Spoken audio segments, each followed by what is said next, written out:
Hello, traders. FX Pip Collector here. Today is Thursday, April 10th, and this is my morning analysis for the pound US dollar.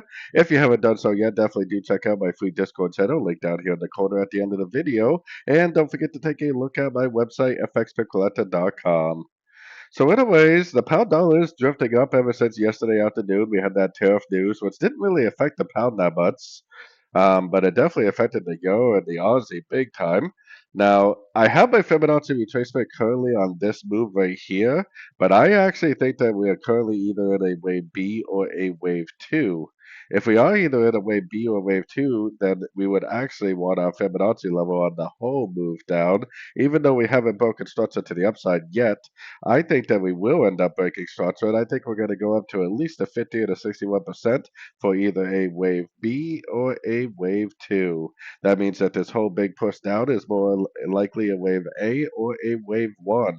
I'm definitely leaning towards wave A, wave B, and then down for wave C on the daily time frame, and then eventually continuing the big uptrend on the daily. But it definitely could have turned into a big old wave 1, wave 2, and wave 3. Luckily, ABCs and 1, 2, 3s are traded exactly the same, at least until you get into that third wave. So anyways, don't forget to like and subscribe, and as always, thank you for watching and happy trading.